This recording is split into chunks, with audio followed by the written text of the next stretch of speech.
Hello दोस्तों, आज हम लोग त्रिभुज का बहुत ही बेसिक कॉन्सेप्ट को समझने वाले हैं। बेसिक टू एडवांस समझाएंगे। पहले हम लोग ने त्रिभुज के प्रकार को देखे हैं, फिर हम लोग थेल्स का परिमेय देखेंगे, थेल्स का विलोम देखेंगे, पाइथागोरस का परिमेय देखेंगे, पाइथागोरस का विलोम देखेंगे। इस तरीक़ा से एक त्रिभुज का टॉपिक उठाते हुए हम लोग थ्योरम तक जाएंगे और बोर्ड एग्ज़ाम में पूछने वाले सारे क्वेश्चन को हम लोग एकदम बेहतरीन तरीक़ा से समझेंगे और बनाएंगे। इसलिए मेरे साथ जुड़े रहिए। आइए, ज्योमेट्री का फर्स्ट चैप्टर है त्रिभुज। त्रिभुज में अगर हम लोग देखते हैं तो त्रिभुज कहते किसे हैं, तो क्या बोलिएगा? तीन रेखाखंड है, ए बी, बी सी और ए सी। कितने रेखाखंड हैं? तीन रेखाखंड हैं, ए बी, बी सी और ए सी। तीन रेखाखंडों से घिरी आकृति को, तीन रेखाखंडों से घिरी आकृति को त्रिभुज कहते हैं। इसमें तीन कोण, तीन भुजाएं होती है। अगर हम बात करते हैं त्रिभुज के भुजा की लंबाइयों के आधार पर त्रिभुज के प्रकार के बारे में, तो कहिएगा त्रिभुज के तीन प्रकार होते हैं। कौन कौन? पहला, समबाहु त्रिभुज। समबाहु त्रिभुज क्या होता है? तो कहेंगे जिस त्रिभुज की तीनों भुजाओं की लंबाइयाँ बराबर होती है उसे हम समबाहु त्रिभुज कहते हैं। क्या कहेंगे? जिस त्रिभुज की तीनों भुजाओं की लंबाइयाँ बराबर होती है, ये तीनों भुजाओं की लंबाइयाँ आपस में क्या होगी? बराबर होगी, तो इसे हम लोग कहेंगे समबाहु त्रिभुज। जैसे हम यहाँ देख सकते हैं ए बी, बी सी और ए सी। क्या देख सकते हैं? ए बी, बी सी और ए सी, ये तीनों आपस में क्या है? बराबर है। तीनों आपस में क्या है? बराबर है, तो इसे हम समबाहु त्रिभुज कहेंगे। एक बात याद रखिएगा कि त्रिभुज के तीनों कोणों का योग 180 डिग्री होता है। ऐसे कौन से त्रिभुज में तीनों कोण बराबर होंगे? तो वो है समबाहु त्रिभुज। यानी समबाहु त्रिभुज में तीनों कोण आपस में बराबर होंगे, क्योंकि तीनों भुजाएं आपस में बराबर है।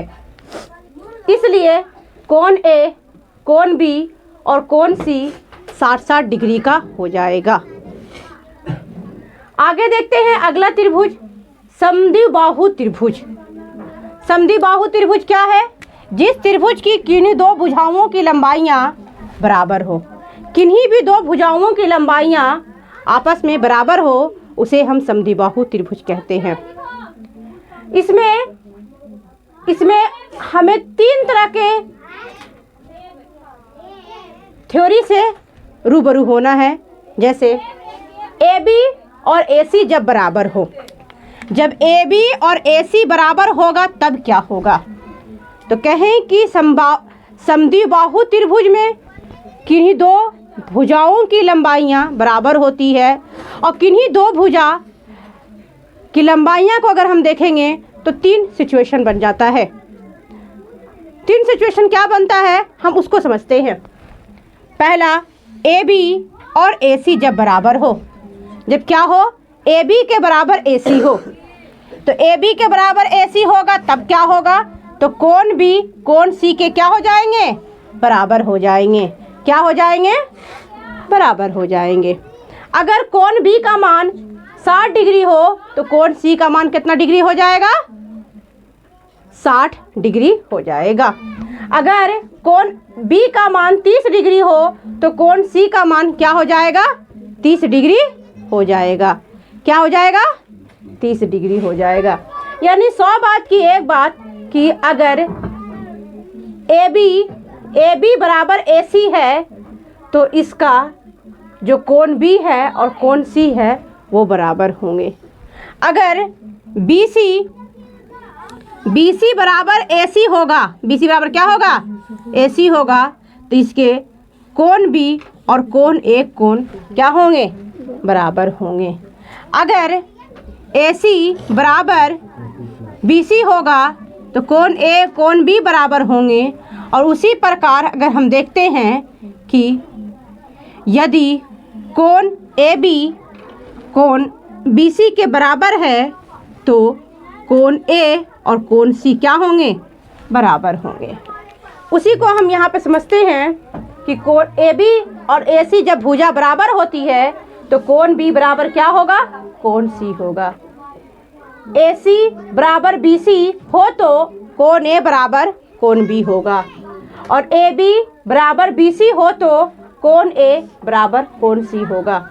अर्थात कोई दो कोण बराबर होंगे, कोई दो कोण क्या होंगे, कोई दो भुजा बराबर है तो कोई दो कोण भी बराबर होंगे। आते हैं हम अगला बात को, अगला टाइप है उसको समझते हैं, विषम बाहु त्रिभुज। विषम बाहु त्रिभुज, जिस त्रिभुज की किसी एक भुजा की लंबाई किसी दूसरी भुजा की लंबाई के बराबर ना हो।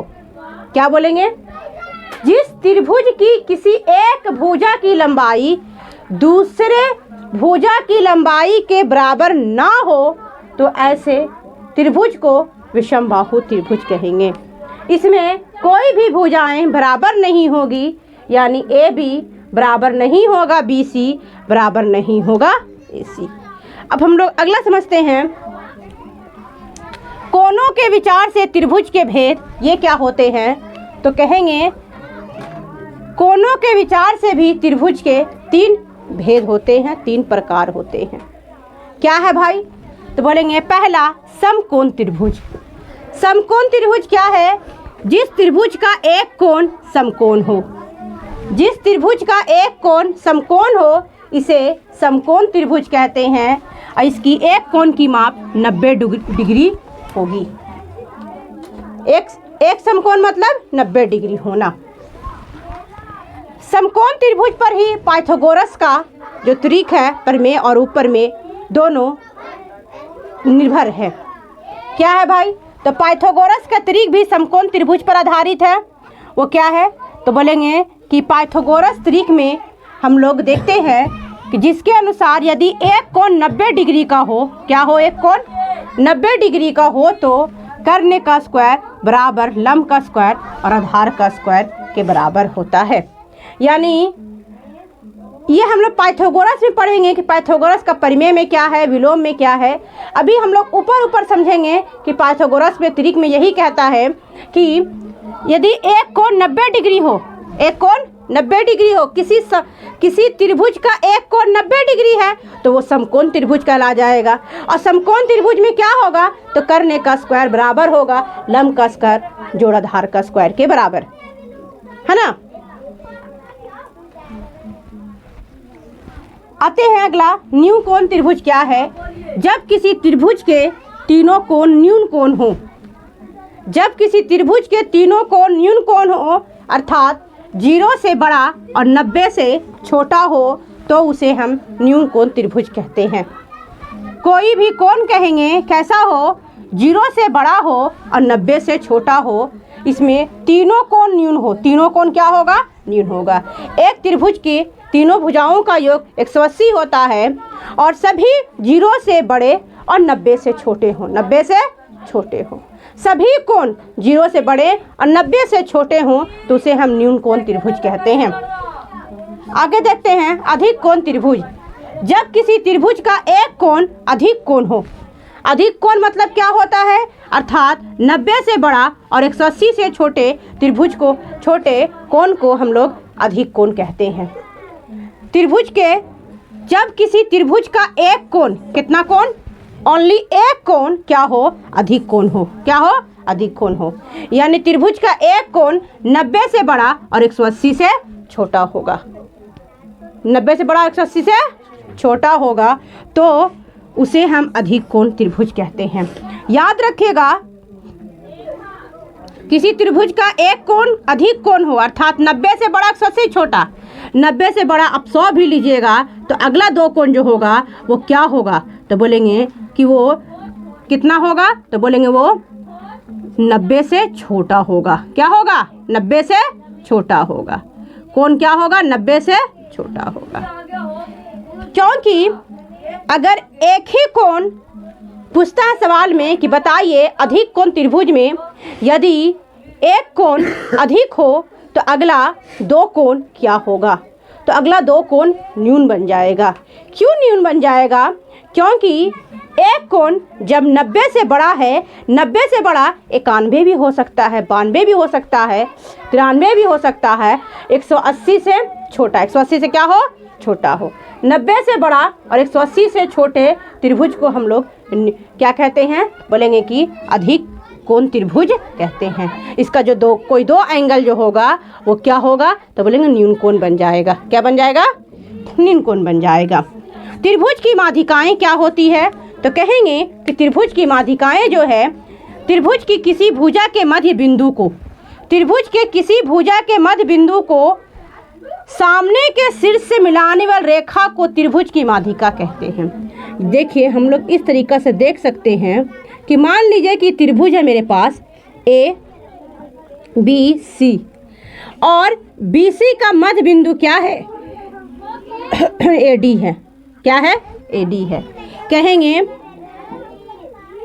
ए बी का मध्य बिंदु क्या है, तो बोलेंगे कि हम बोल सकते हैं कि मान लीजिए कोई एम है तो ये सी एम, यहाँ पे ए सी का मध्य बिंदु मान लीजिए कोई एन है तो लिखेंगे बी एन। तो इस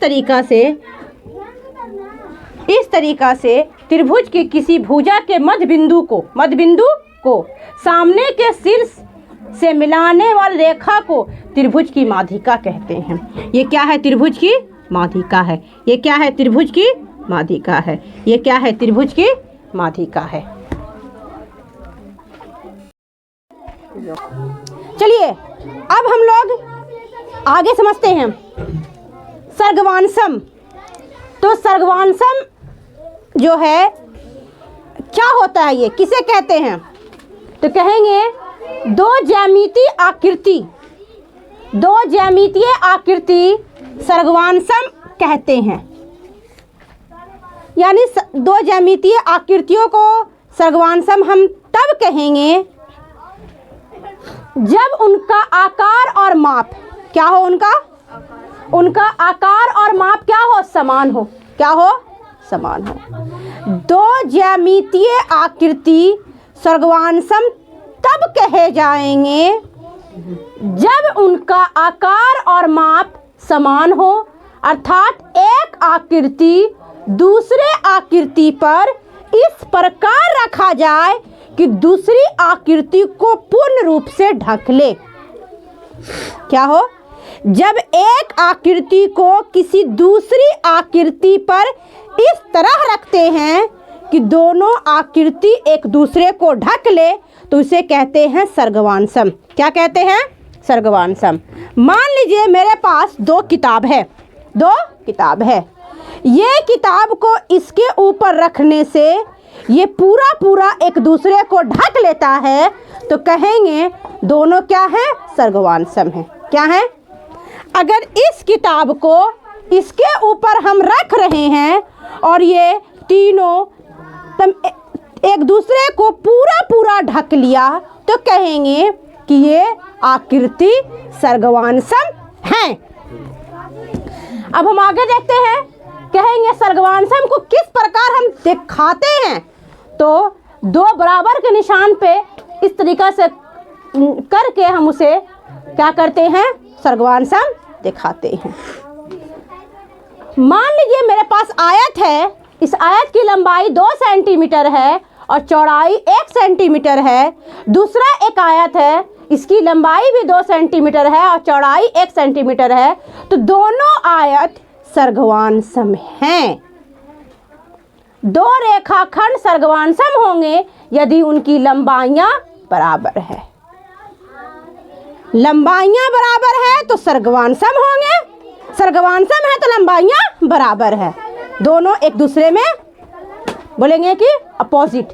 अगर ए बी कहेंगे कि अगर लंबाइयाँ बराबर है तो सर्गवान सम होंगे और सर्गवान सम है तो लंबाइयाँ बराबर होंगे, यानी दोनों बातें होंगी। दो कोण सर्गवान सम होते हैं यदि उनकी माप बराबर हो, यानी ए बी सी सर्गवान सम होंगे डी ई एफ, तो उनकी लंबाइयाँ माप क्या होंगी, कोण ए बी सी बराबर क्या होगा, कोण डी ई एफ। यानी अगर कोण बराबर है A B C D E F का तो दोनों कोण क्या होंगे, सर्गवान सम होंगे। अगर दोनों कोण सर्गवान सम है तो उनकी माप क्या होगी, बराबर होगी। आइए अगला देखते हैं। दो त्रिभुज दो बहुभुज चित्र समरूप कहे जाते हैं कब, तो कहेंगे या दो बहुभुज चित्र समरूप होंगे या समरूप होने के तर्क लिखिए, या कहेगा कि दो त्रिभुज कब समरूप होंगे या दो त्रिभुज के समरूप होने के तर्क लिखें। ऐसे कई तरह के सवाल को घुमा घुमा के पूछ सकता है, तो सबका आंसर एक ही होगा कि दो त्रिभुज जो हैं वो समरूप होंगे। उनके तर्क क्या है, जब एक के सभी कोण क्रमानुसार दूसरे के सभी कोण के बराबर हों, अर्थात परस्पर समकोणिक हो तथा उनकी संगत भुजाएं समानुपात में हो। यानी संगत भुजाएं कैसे हो, समान अनुपात में हो। यहाँ पे आप देख रहे हैं ए बी सी और डी ई एफ, तो ए बी बटा डी ई, बी सी बटा ई एफ और ए सी बटा डी एफ। जब उनकी संगत भुजाएं समान अनुपात में होती हैं तो कोण क्या होंगे, तो कोण क्या होंगे, बोलेंगे बराबर होंगे। चलिए, कोण ए कोण डी के क्या होंगे, बराबर होंगे। कोण बी कोण ई के क्या होंगे, बराबर होंगे। और कोण सी कोण एफ के बराबर होंगे। काहे भाई, कह ही रहा है यहाँ पे कि परस्पर समकोणिक होंगे यदि संगत भुजाएं क्या हो, समानुपाती हो। संगत भुजाएं समान अनुपात में होंगी तो उनके कोण समकोणिक होंगे तो त्रिभुज समरूप होंगे। त्रिभुज क्या होंगे, यदि दो त्रिभुज समकोणिक हैं तो उनकी संगत भुजाएं अवश्य समानुपाती होगी। अगर दो त्रिभुज समकोणिक हैं या समकोणीय हैं तो उनकी संगत भुजाएं अवश्य समानुपाती होगी। यानी ट्रायंगल ए बी सी तथा डी ई एफ क्या होंगे, समरूप होंगे। कब भाई, ए बी बटा डी ई, बी सी बटा ई एफ, सी ए बटा एफ डी। यानी कैसे हों, संगत भुजाएं क्या हों, समानुपाती हों तो उनके जो कोण हैं समकोणीय होंगे। यानी कोण ए बराबर क्या होंगे, कोण डी, कोण बी बराबर क्या होंगे, कोण ई, और कोण सी बराबर कोण एफ होंगे। अर्थात ट्रायंगल ए बी सी और डी ई एफ समरूप होंगे। समरूप का ये साइन है, समरूप का ये साइन है। जहाँ सर्गवांसम का ये साइन था, सर्गवांसम के ऊपर समरूप रहना चाहिए, तो क्या कहलाएगा, वो सर्गवांसम कहलाएगा। बराबर भी रहे और समरूप भी रहे, बराबर भी रहे और समरूप भी रहे तो सर्गवांसम होगा, और ये समरूप का साइन है। यानी बराबर और समरूप सर्गवांसम, और ओनली समरूप ये समरूप है। ये क्या है, समरूप है। यहाँ पे हम लोग देख रहे हैं कि ट्रायंगल है ए बी सी, ट्रायंगल है, दूसरा ट्रायंगल है। इसका तीनों भुजाएं, इसके तीनों भुजाएं क्या हैं, बराबर हैं, त्रिभुज समरूप हैं। ये वृत्त और ये वृत्त समरूप हैं। ये वर्ग और ये वर्ग समरूप हैं। ये रेखाखंड और ये रेखाखंड क्या हैं, समरूप हैं। तो इस तरीक़ा से हम लोगों ने आज पहला दिन में इतना समझा। आगे इसे हम थेल्स का परिमेय, थेल्स का विलोम, फिर और भी थ्योरम जो हैं जो बोर्ड एग्ज़ाम में पूछते हैं उसे हम लोग समझेंगे और सीखेंगे। इसलिए मेरे चैनल से जुड़ना ना भूलें, सब्सक्राइब करें, शेयर करें, जितना से जितना हो सके शेयर करें। Thank you so much.